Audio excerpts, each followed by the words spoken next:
Welcome, all my friends, to this sweet spot where IT leaders share the insight with other leaders and others that want to lead. My name is Carlos Vargas, and as every week, I have my two co-hosts, Howard Holden and Paul Lewis. Hey there. Just before we start, Howard, you get that document done? Just want to make sure that we're not holding you back away I've from others. maximized my screen. Unlike the pre-record, I'm not distracted any longer. You have 100% of my attention, in as much as you can ever have 100%. Right. All of my available attention. We'll have the 63% we would normally receive in any other day. I have been trying to get that document done, and it is short. It's 4 paragraphs. I'm trying to get it done for 2 weeks. And you've chosen not to use ChatGPT? Is that is an accurate statement. I am certain ChatGPT could write it better and faster than I could. So, tasty? Anything interesting this past week? Yeah, Denver Comic-Con. I mean, it's not technically called Comic-Con because San Diego Comic-Con holds the trademark for that, or the trade name, or whatever it is. But yeah, Denver Comic-Con. Did you successfully train people on better D&D usage? I did. They gave us a room that seated 98 people in one room, 89 people in the other. They were across the hall from each other. We got 125 in the room, and They turned away more than 50 people in line. They just stopped counting. So on the little card, they wrote 50 plus. They stopped counting at that point. My feedback before was make sure we get a room. We were turning people away when we had a double room, so make sure the room's large, and they give us a single room. So I don't know what they were thinking, but so they did not learn their lesson from previous years. Then, that's what you're saying. They did not. And I do not. That's the one thing I do not like. Right? Is like, I know we're going to make people mad because we made them mad last year. Can we make them less mad this year? Is that at all like a reasonable request? And no, we made them more mad. We made them very, very, very mad. They didn't have, like, conferences nowadays have like pre-registered, not so that you exclusive use of it, but at least so they can do the accurate counts. No. They have no pre-registration. They screwed up my description, so description wasn't entered in correctly, which is weird. What did they end up putting for your session? They didn't put our name in it, and they put D+D, so you couldn't find that if you search for D and D or Dungeons and Dragons, right? And we now have fans, right? We've been doing this a long time. We've I don't know, 10 conventions or something. We now have fans. And so they're like, I searched for Dragon Fun and I couldn't find you guys anywhere. I'm like, I get it. They dropped that piece. I don't know why they dropped that piece, but we didn't find any D&D content. I understand they put D+D. I don't know why. It doesn't make any sense, but that's what they did. It didn't seem to affect your audience participation, though. So no, found it. No, and the audience participation. I wish tech conferences had the participation that fan conferences do. Right. The second I got 3 slides in, and it's like, think of it like I'm delivering a manual, so it's got a bunch of slides, but I don't need to do the slides. I don't really care because I make all of the slides available on my blog, right? And so I'm like, I get 3 slides in, and I go, hey, you guys can ask questions at any time. I don't really care about the slides. And then it was just wall to wall. And half of each of the sessions, of 3 of the 4 sessions, was ChatGPT. And then the 4th session was live play. I did all of it in ChatGPT. Nice. Right? I generated the encounter. I read everything. It was great. So before that session, we had a little, like, people were waiting in line an hour. Wow. Yeah. Like, literally, we finished a session at 11:30, so it ended at 12:30. People were already in line for our 1:30 session. Wow. Yeah. Wow. So I felt bad. Right? Like, I wouldn't wait an hour to see me. There's no way I'd wait an hour to see me. I don't. It'd be a very small list of people I wait an hour for. Really small list, and I'm not on it. And so I did crowd work, right? I went down early, and I figured out how to play D&D in standing up in a crowd really simply, right? And I generated all of it with ChatGPT. So I generated an encounter completely, read through it, let everybody run it, and then moved on to a different group and did the same thing, and moved on to a different group and did the same thing. And each time I regenerated the encounter, so it was completely different for each of the 3 people and for me, all using generative AI. Isn't the risk in those situations, not that this is a Gen AI pod, But we will hashtag it. Yeah. But every prompt you use is narrowing the search results so that it starts to learn your prompts and therefore, I don't know, is changing what the potential output look like. Not. No? I mean, within because I'm using the web interface and it only remembers within the context within the specific Within conversation. the session, yeah. Then yes, but that was okay within that session because there's a limited number of times I would use that session. Right. Okay. And then I just delete the session when I'm done, so Got there's no long term learning. But there's also nothing in there that I care to be. Like I'm not asking it to search and return. I'm asking it to generate some text based on a number of parameters. So it doesn't really matter to me if it starts to narrow it, and I don't know how many times I'd have to do it before it started to become overly repetitive. There were some language elements that it liked to repeat, right? But those language elements didn't actually matter at all for the activity that I was doing. Like I think it said intrepid adventurers in each one. Your group of intrepid adventurers crest a hill. Your group of intrepid adventurers reach the edge of the desert. Your group of intrepid adventurers. I found that to be kind of interesting. Like as smart as it is, it's not smart enough to understand that a lack of the thesaurus makes you seem dumb. Right. But I was the only one that noticed because I went from group to group. And so each group heard it one time. I heard it 3 times. Yeah. Kind of Unless the algorithm believes that is the most interesting word. Right. The most interesting synonym is intrepid. Right. The algorithm is a bro, and intrepid adventurers is its version of what's up. You had a good opening for the next pod, Carlos. Remember this for next time. Should tech conferences be equivalent to fanboy conferences, and why aren't they? That would be a good conversation. I swear these are the best presentations I do. Why are there no tech fanboys? Let's put it that way. I'm a tech fan. There are a few of us. I'm definitely a tech fanboy. Well, you were saying why is Howard not waiting 2 hours for the next release of whatever software he buys next? That'd be hilarious. Do you remember when people did that for Windows 95? Stood in line overnight? Right. Yep. I'm not kidding. That actually happened. Just to be clear, but nobody does that anymore. Nobody, I've stood in line for the first iPhone. I stood in line for the second iPhone. I stood in line for the third iPhone.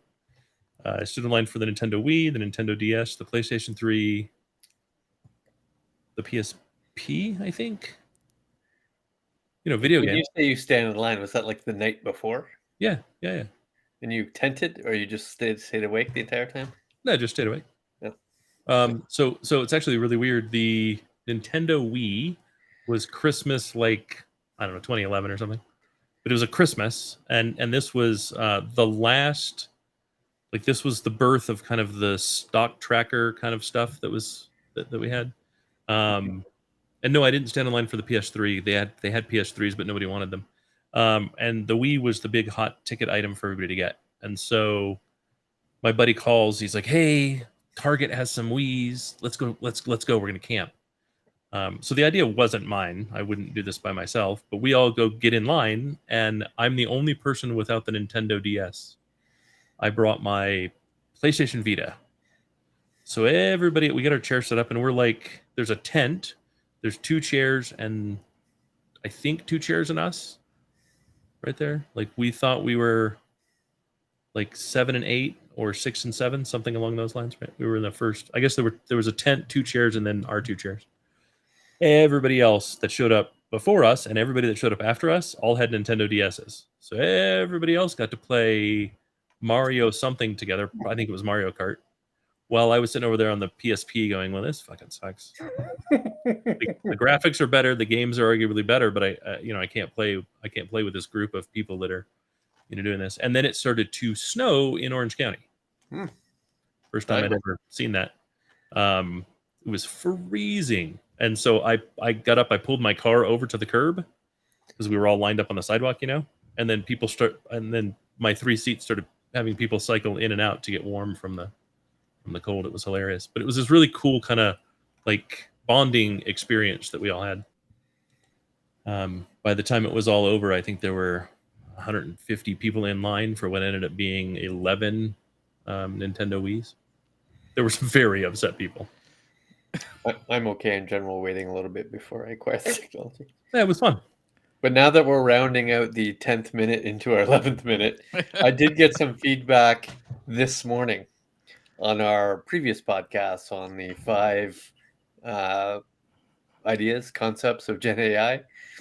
And he wondered aloud, while it's interesting that Howard has stories to tell, I wonder if you can tell me 1 minute the content starts.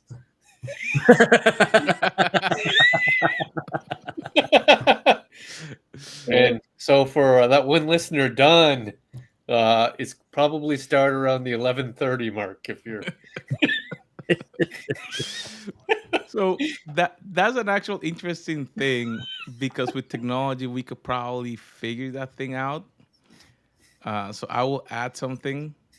Content start at minute.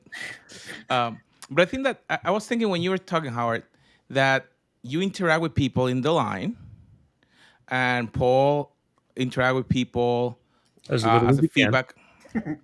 Yeah. And I interact in different ways.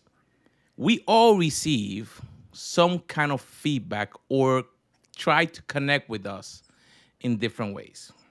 So I was thinking, what should be the correct way to interact between tech leaders when they make a new connection? Like it could be through LinkedIn, it could be through some other electronic medium.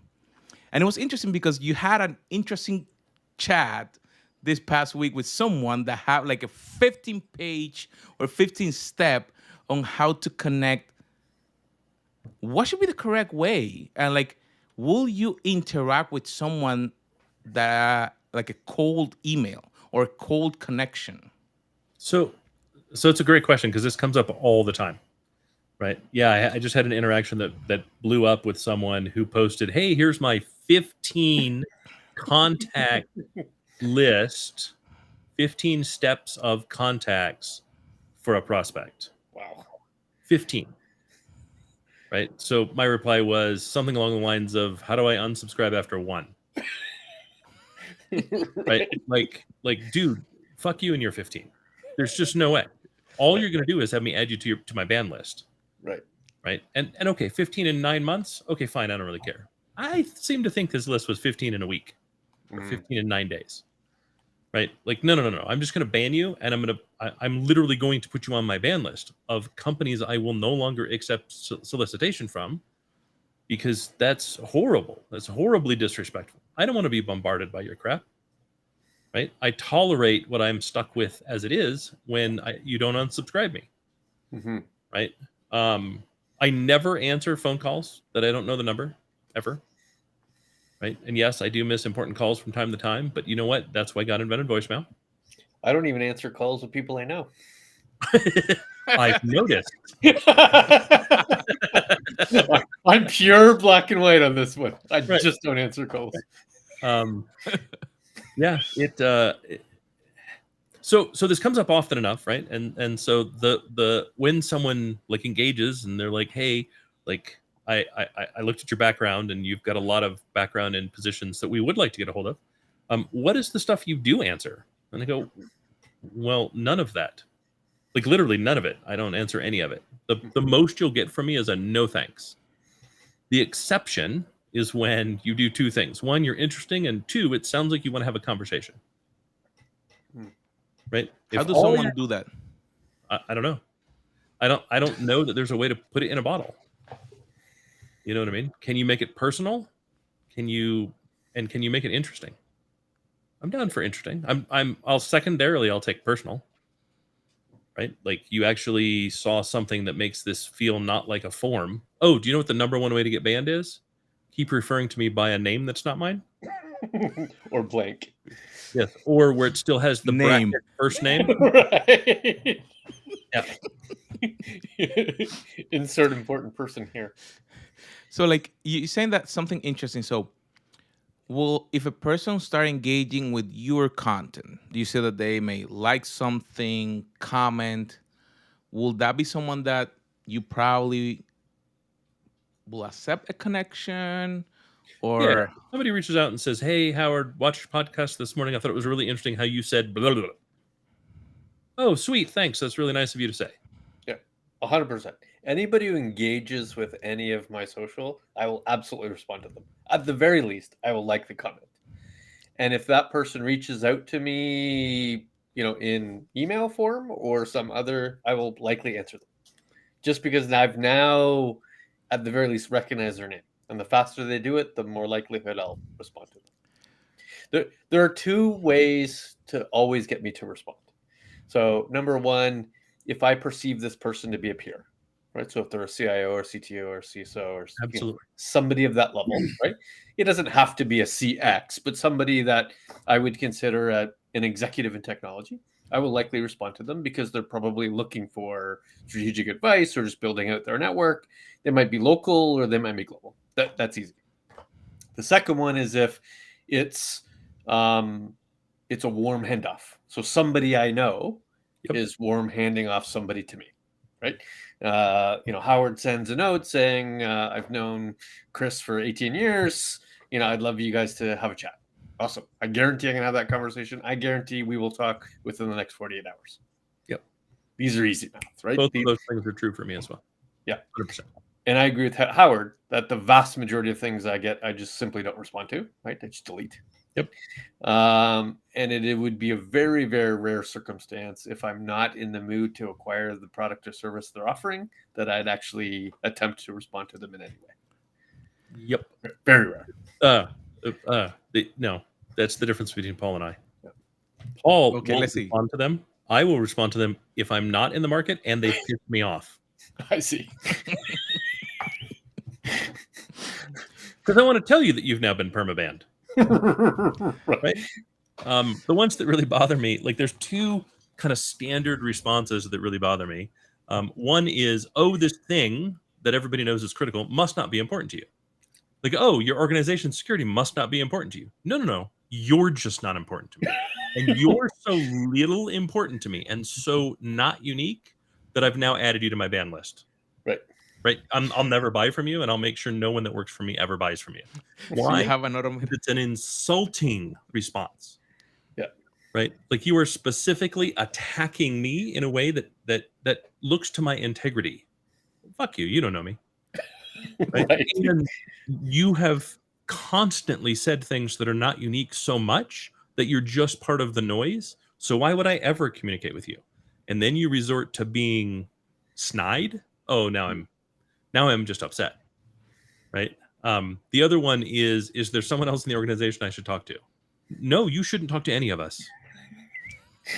There's no one in my organization that you should talk to. Trust me, you've hit the gate. Right. There's no other. Right. I promise, if there was someone else I think you should talk to, I know who they are. I would have forwarded your email. I have done it before. Right. But I'm not doing it because you have said nothing interesting or unique. Right. I got one this morning. What would you say if I said I can make you a unicorn in 90 days? Well, what I would say is you'd be the most valuable resource for any VC. Right. You would not have time to talk to me. Therefore, you're full of shit. Please move on. You got that one too? Everybody gets that one. Right? And they're all crap. They're all like, if all you're going to do is make shit up, why would I talk to you? If you've made it up before we even started the sales process, you're going to make it up all the way through the sales process. I do have a favorite unsolicited vendor email, though. It's the one coming from my direct competitors. Hey, Paul, I've noticed that you do a lot of Google business. I wonder if you'd like some optimization services. Yep. That's interesting. Did you bother to even look at my email address, let alone my company? I can appreciate maybe you didn't know what my company did entirely, but if I'm your direct competitor on most deals, you'd think that would have come up at some point. Right. Especially if you're an SDR, right? And I'm not embellishing here. at least once a week from a direct competitor's SDR. Sure. Multiple follow-ups, not a single one. Multiple follow-ups. Yeah. I am this close to responding saying, yes, I'd like to hear more. Yeah. I want to get the secret sauce of what I don't want to waste my hour, but I'm this close to do it. Yeah. So with that in mind, is there someone else in your organization I should talk to, and send them over to one of your sales guys? Right. You just say, hey, like, just see if there's anything you can steal from their presentation, because they're not going to leave you alone. At least they're persistent. You talk to my SDR. Right. See what happens. It's like, so thinking about that, then we have talked that you guys consume content. Yep. A lot. Yep. So when you consume that content, you probably had to give your email. Sadly. So what will it be what you do to consume that content? Do they bother you, those emails that you're consuming, or? At this point, I don't even notice them, because I get so much spam that makes it through the filter, right? That it just becomes like I just delete it all anyways. So I don't.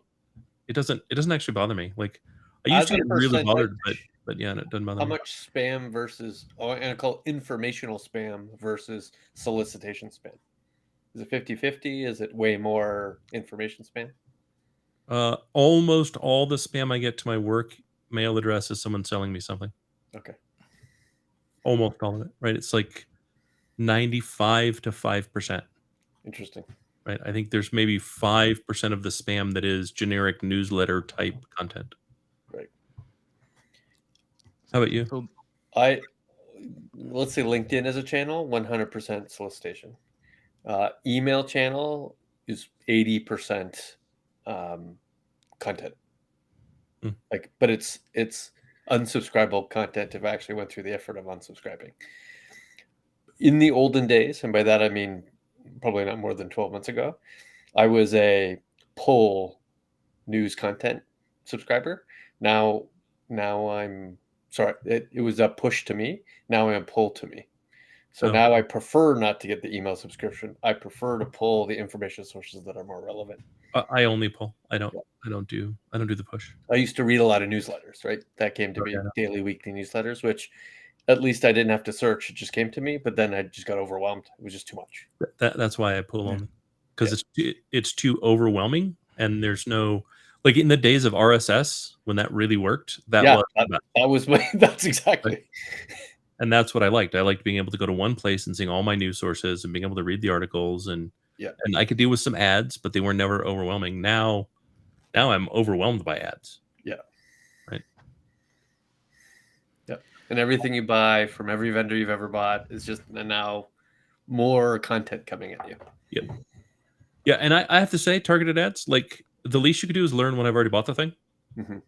Right? Like, if I search for a couple days and then I buy the thing on Amazon, stop advertising it to me. I don't need 2 air conditioners. Right. It's unlikely, if I've currently purchased a toilet, that I need another toilet. Right. I'm likely all full on toilets. Right. Hot water heater, refrigerator. Like, if I've already bought the thing, why are you continuing to advertise the thing? If I've already bought a fucking shirt, I didn't buy 2 at the time. I'm done with shirts. Advertise something else. Sir, you bought a shirt. Would you need a pair of pants or a nice belt? I'm down with that. I could at least accept that. Sure. Stop advertising more shirts when I just bought a shirt. I've already bought the shirt. My shirt buying is done. I require no more options. Right. Give me an accessory that goes along with the shirt. I'm down. We noticed the shirt you bought takes cufflinks. Here's an ad for cufflinks. I'd at least find it useful. Right. Like, it's so not relevant that it's frustrating. Versus, like, I'd just rather they didn't use my browsing patterns. If you're going to give me such no value from it, don't use my browsing patterns. They're not doing you any good. It's unlikely that I went, oh, I just bought that shirt. I bet I could cancel it so I could buy this other shirt that I've never heard of from a maker. I don't know. It's a much better style. Right? Like, it's not going to happen. Carlos, back to your original question. We talked about kind of the vendor angle, but I wonder about the peer angle, right? So yeah, that's what I was. How do we build peer executive relationships? How do you reach out either in person or digitally to some other CIO, CXO type person that you not necessarily want to do business with, but would have a positive contribution to your network? I reach out to them on LinkedIn and see if they have any content worth following, and if they don't, I don't bother. So content is then a determining factor for what you mentioned initially about the worthiness of the connection. Kind of. The problem is there's no forum for peers of the CIO and CTO. Can we build one? Sure, I'd be happy to build one. Like other than regional ones, like the CIO Association of Toronto. Sure, but those suck. Like I'm not looking to date a CIO. I'm not looking to date a CIO. Right? Like, right. I every one of those feels like a mixer for the most desperate dating service I've ever been to. Lonely CIOs in your region. It really does. Really does, right? Like lonely mid-net worth people in your region, right? Because most of the CIOs I know don't get paid overly well. Right. So yes, if there was a Reddit type site that I could go to where I could just chat with other CIOs, other executives, that would be phenomenal. I would use that a lot. The closest we kind of have is LinkedIn, right? Where if there are smart people who are peers to me, I can go learn from them and have a conversation with them, and that's great. But if they don't post anything, it's not really worth it to do anything, and there's not really a general area we can chat. I wish there was, but there really kind of isn't. What if it was for business? So I get asked frequently by my team at large, hey, we'd love to do business with this company X. Do you have a relationship with their CIO, CTO, COO, CMO, so on and so forth? And if not, would you reach out and see if you could build a relationship? I do that all the time. Yeah. So what's your approach there? You're going to connect in LinkedIn? Do you write a little note saying, hey, how's it hanging? I mean, it depends is the answer. So there are some organizations where I'm like, I don't know anybody. I don't want to know anybody. Right. And I just don't bother. I just truthfully, there's a limited amount of time you have in a day. Right. And what I don't want to do is just go, hey, have you met Ted? Right. Sales guy. Right.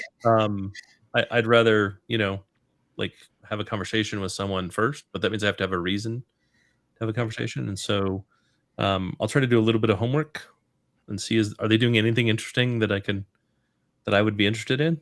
And then see if I can get them to talk to me about the interesting thing. And then I go, this is what we do. Is that something interesting to you? And if it's not, then that's the end of it. Yeah. I'm a horrible salesperson. Same. I have a couple rules in place generally. So if they're already connected to me, happy send them a note, right? And if I know them, at least I've met them in some way, then it's an easy conversation. Hey, Sally, remember we worked together a couple years back, blah, blah, blah. We'll have a little bit of chat. If they're connected to me and I don't know them, then it's much more likely that they've sent me a LinkedIn request based on content I've produced. Yep. So that's kind of the angle I take, right? To say, hey, thanks for connecting with me. I noticed it was, 2021, seeing how you're doing. It's just a real benign reach out just to see if there's a response. If there's a response, I'll interact. If there's no response, I'm not going to push it. And the last point that I find a requirement is if I don't know this person at all, they're not LinkedIn to me at all, I will not reach out to them until we have at least had one or two sales conversations, because I like the approach to be, hey, I've heard our teams are talking. If there's anything you'd like to know about Pythian, happy to be a service. I won't go as the first point of contact with an organization. Sure. There's nothing to say at that point. Then I just look like a salesperson. But if they've already having conversations, I can use that as the bridge to say, hey, this is already occurring, so therefore it's a good time for me to interact with you. Sure. We do different things. Yeah. You and I do different things, right? So if I'm reaching out as an analyst, right? There's always it's part of the reason I won't reach out if I don't think they're doing anything interesting, because I'm going to offer a briefing call, right? Which means I'm going to invest my time in learning more about them. And if I don't think what they're doing is interesting, I just don't want to do that. Right. So we do different things, right? Now, and then you reach out to both, end user customers and vendor customers. I do. Either easier, either more difficult. Vendors are actually easier because it's pretty they're so similar. The language can be so similar, versus end users are much more complex. And then I'm doing a free half-hour advisory call is effectively what I'm doing. I mostly enjoy those, except when they don't have a clue what when they think I'm Gartner and I'm just gonna parrot shit from 10 years ago. Give them old information. Well, I mean, that's what I always got from Gartner. Outdated visuals. Right. Like, here's your operating model. It's based on ITSM 1.0. Yeah. Well, that's not at all useful. What does a cloud operating model look like? Same thing, but we draw clouds around the heads.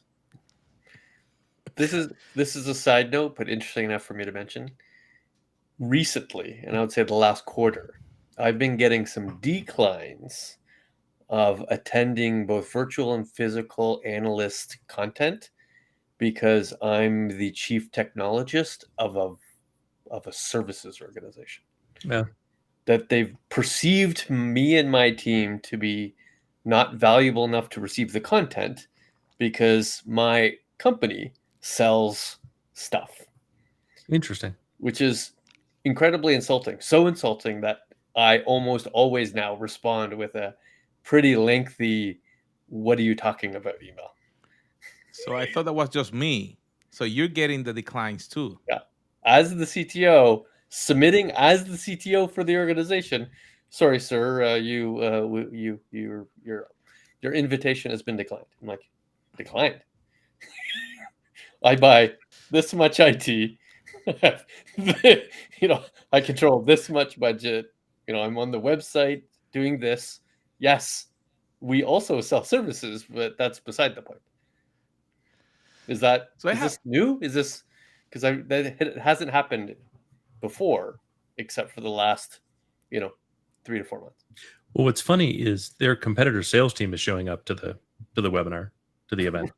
Right. Like you haven't figured out a good way to decline them. Right. And then at the same time, those same companies are complaining that, our attendance is so low. Right. But you think they want to fill the seats. Yeah. I mean, fill the seat, buddy. Fill the seat, buddy. But I buy IT. That's the kind of the point here, is that vendors also have IT. I'm not sure why you think they don't. It's not a bunch of salespeople. It's an operating company that has expenses and requires clearly infrastructure and productivity tools and everything else you would require to operate a company. But remember, these are the same people that said IT infrastructure and IT operations not remotely the same, have nothing in common, must be sold to, talked to, and marketed differently. I see. So I think that before we finish, I've been seeing a lot of new apps targeted specifically to connect on LinkedIn.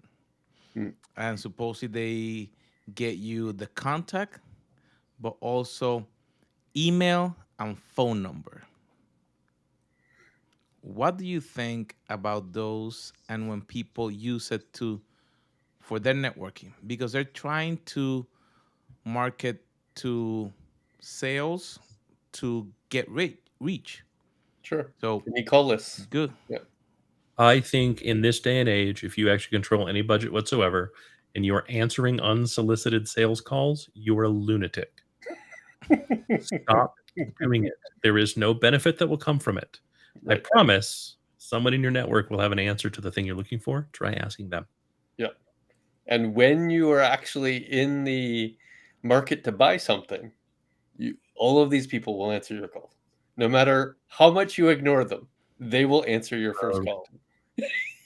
Correct. There's no downside to ignoring them. That's the reality of the situation. None whatsoever. Right. I mean, you will never be on their blacklist. Yep. They don't have one of those. Yep. And look, if you're like, you know what, I just don't have a clue what to buy, just post that to LinkedIn. Right. See what happens. I promise you get 27 calls about it in an hour. Wait, That would be funny. Like, is anybody out there selling this service? I think that's a good test. I think that might be a worthwhile experiment. No, I'm not even kidding. It's a far more efficient way to do it, right? I promise, if we were all transparent about what we were buying, the cold calls could just go away. Right? Like, hey, I'm doing an RFP for this technology. If you'd like to join it, here's how you join it. Throw the instructions on LinkedIn. What do you care if you get 70 responses? Use an automated platform. Exactly. Tons of them. Well, that's a good one. So I think that the idea is connect with the network, don't spam, don't just email. What was the word that you use, Howard?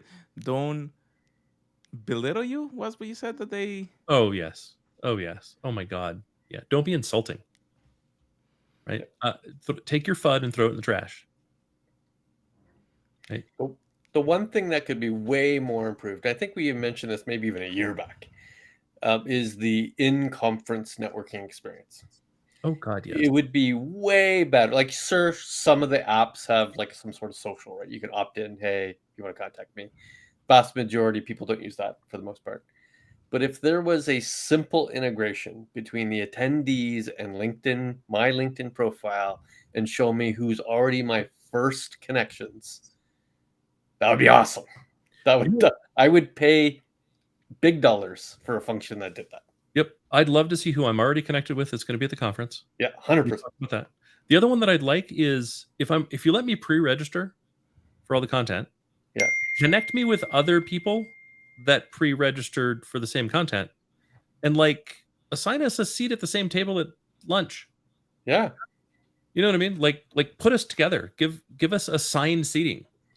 Right? Like set up a group 1, group 2, group 3, group 4 for every conference and every room. And if I'm in that room, just let me know. Hey, you're sitting in group 1. Yeah. Hey, you're in a pre-conference Slack channel with the people who subscribe to the same content. Oh, I don't want to do that. No, I don't want to do that. No? Okay. Oh, God, no. Maybe that's... I don't want the notifications. You know what I mean? All right. You don't want notifications. Well, there's already so many channels that people get a hold of you. Like, I don't need another one. Fair enough. But there are some ways to really kind of improve that. And at that point, I don't actually care if you seat me next to someone that's selling something related to the talk. I don't actually care. I can still have a great conversation with them. Yeah. I'm going to let them know, look, I'm either buying or not buying that thing now. So contact me or don't. It's far more effective than 15 attempts. Right. That are just going to aggravate me. Right. Email, phone, LinkedIn message, phone call again, SMS. Right. I still get call your family, threaten your mother, pretend to be the IRS. Right? I don't know what the 15 are, but there's no way they're not obnoxious. I'm still shocked in this day and age I get a phone call solicitation. It's weird to me. Blows my mind. How all the digital channels that exist, somebody still physically picks up the call. Yeah, blows my mind. Yeah. Well, my friends, there you have it. Make sure that you learn how to connect so you don't get your call drop or you can get on Howard's ban list. So, my friend, we'll see you on our next episode.